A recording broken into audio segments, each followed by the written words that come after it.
Quand je viens ici, c'est comme si je revenais pour la première fois. Je vois notre voisin, je vois mon grand-père, je les vois comme s'ils étaient là. J'espère que si nous n'avons pas la chance de revenir, nos enfants et nos petits-enfants, eux, l'auront. Ça fait mal. Fin octobre 1948, l'opération Hiram est lancée. Les soldats israéliens se déploient en Galilée pour conquérir le nord du pays. Le 29 octobre, sans combat, ils entrent dans 2 villages chrétiens, Ikrit et Biram, près de la frontière israélo-libanaise. Je suis né et j'ai vécu à Biram 22 ans. Je m'en souviens comme si j'y vivais toujours. Quand le gouvernement a déclaré la création de l'État d'Israël en mai, ils ont annoncé que les villageois arabes qui ne montraient pas d'opposition continueraient à vivre en paix. Mais l'invasion arabe au lendemain de la création de l'État d'Israël change la donne. La guerre prend une nouvelle dimension. 2 semaines après le début de l'offensive Hiram, le 13 novembre, l'ordre d'expulsion tombe. On nous a dit « Vous avez 48 heures pour quitter le village, direction le Liban.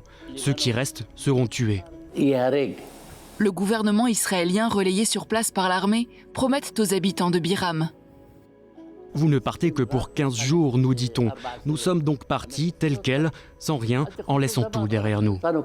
En attendant de pouvoir retourner chez eux, ils partent vivre dans la localité voisine, à Djish. Mais à leur arrivée, un autre drame les attend. Nous sommes allés voir un officier israélien pour lui dire « Il n'y a pas de place pour tout le monde ». Et il nous a répondu « Une partie d'entre vous ira au Liban et une autre partie restera ici. Et vous reviendrez tous au village en même temps, dans 15 jours. » Sans autre choix, les familles se séparent. Et depuis, ils sont comme morts pour nous. Et nous sommes comme morts pour eux. Nous ne nous sommes plus jamais vus. La promesse des 15 jours est bafouée.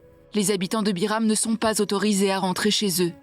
3 ans plus tard, en 1951, un arrêté de la Cour suprême les autorise à reprendre possession de leur village. Mais entre démêlés bureaucratiques et décrets de l'armée qui contrôlent alors la zone, les Arabes chrétiens de Biram perdent leur droit de retrouver leurs terres. Quelques mois après, en 1953, ils ont détruit le village. C'est sur ces hauteurs, baptisées la colline des Lamentations, que les habitants de Biram voient leurs maisons réduites en cendres. Qu'un d'entre nous a vu sa maison brûlée, détruite, partir en fumée. Nous crions, nous pleurions. Je ne peux pas vous décrire ce que nous ressentions. Un seul bâtiment est laissé debout, l'église du village, où des Arabes chrétiens de Djish et de tout le pays communient, se marient et viennent prier tous les samedis.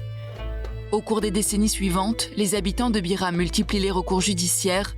En vain, de Menachem Begin à Yitzhak Rabin, tous les gouvernements vont reconnaître la nécessité d'une réparation pour les villageois expulsés, mais le retour leur est toujours refusé.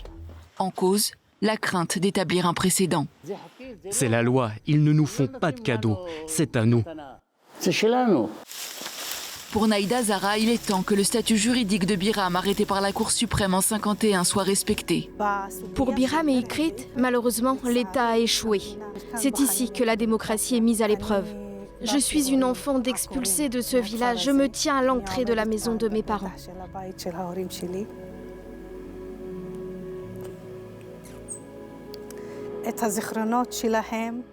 Leurs souvenirs sont passés par moi.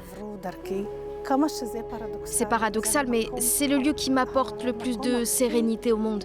C'est l'endroit que j'aime le plus au monde. Naïda Zara est citoyenne israélienne, mais le jour de la création de l'État est pour elle celui du déracinement. Pour moi, c'est le jour de la Nakba. Qu'il le veuille ou non, c'est un jour de deuil. Démolie et dépeuplée bien avant sa naissance, Naïda Zara connaît pourtant l'histoire derrière chaque morceau de muret, chaque façade en lambeaux. Une histoire qu'elle attend de faire revivre.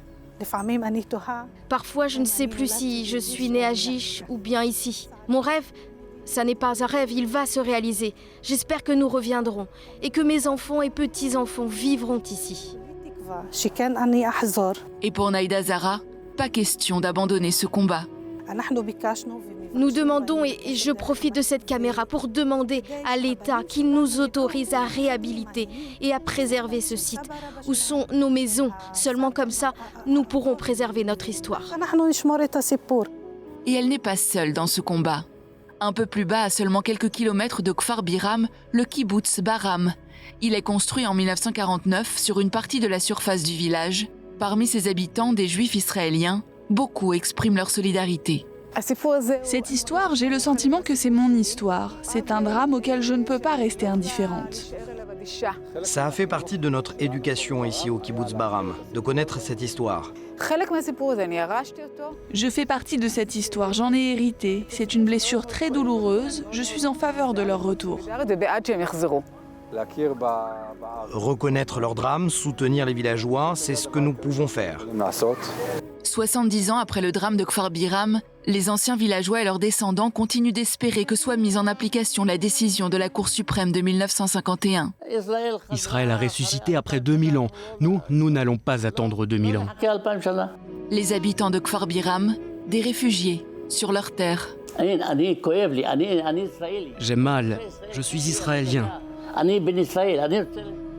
Je veux qu'Israël soit forte, mais je veux la paix. Je ne peux pas retourner à Biram.